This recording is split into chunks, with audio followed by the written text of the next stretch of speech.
നമസ്കാരം, strike ടോക്കറാണ്. UPI payment സേവനങ്ങൾ ഇന്ത്യയിലാകമാനം സ്വീകാര്യത നേടിക്കഴിഞ്ഞിട്ടുണ്ട്. ദൈനംദിന പണമിടപാട് ആവശ്യങ്ങൾക്കായി കറൻസി നോട്ടുകൾ ഉപയോഗിക്കുന്നതിൻ്റെ തോത് വളരെയധികം കുറഞ്ഞിട്ടുണ്ട്.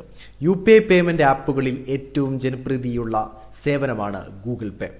അടുത്തിടെ ഗൂഗിൾ പേയിൽ പോക്കറ്റ് മണി എന്നൊരു ഫീച്ചർ അവതരിപ്പിച്ചിരുന്നു. ഇതുമായി ബന്ധപ്പെട്ട് ഒരു വ്യാജ സന്ദേശം വാട്സപ്പിൽ വ്യാപകമായി പ്രചരിക്കുന്നുണ്ട്. ഈ പോക്കറ്റ് മണി സേവനം തട്ടിപ്പാണെന്നും അതിൻ്റെ ഐക്കണിൽ തൊട്ടാൽ ഉടൻ പണം നഷ്ടമാകുമെന്നും അത് ഉപയോഗിക്കരുതെന്നും ഉപഭോക്താക്കളോട് ആവശ്യപ്പെടുന്ന മലയാളത്തിലുള്ള ഒരു ശബ്ദ സന്ദേശമാണ് പ്രചരിക്കുന്നത്.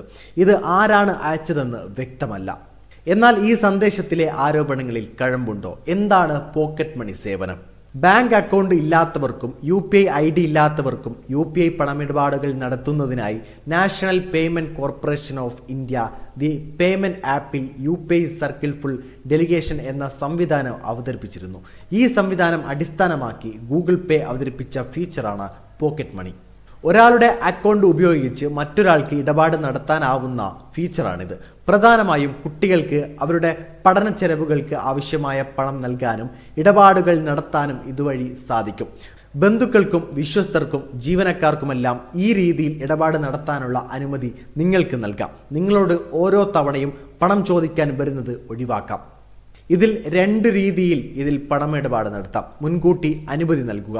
നിങ്ങൾ ഒരു നിശ്ചിത തുക പരിധിയായി നിശ്ചയിച്ചു നൽകുന്നു. 15,000 രൂപ വരെ എത്ര തുക വേണമെങ്കിലും നിങ്ങൾക്ക് പരിധി നിശ്ചയിക്കാം.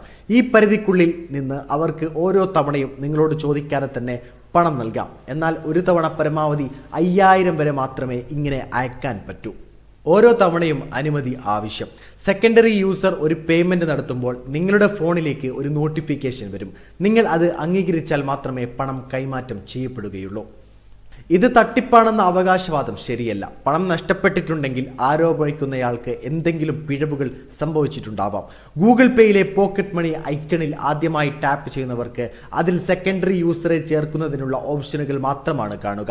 ആ നടപടിക്രമങ്ങൾ പൂർത്തിയായാൽ മാത്രമേ നിങ്ങൾ നിശ്ചയിക്കുന്നയാൾക്ക് ഇടപാടുകൾ നടത്താനാവൂ.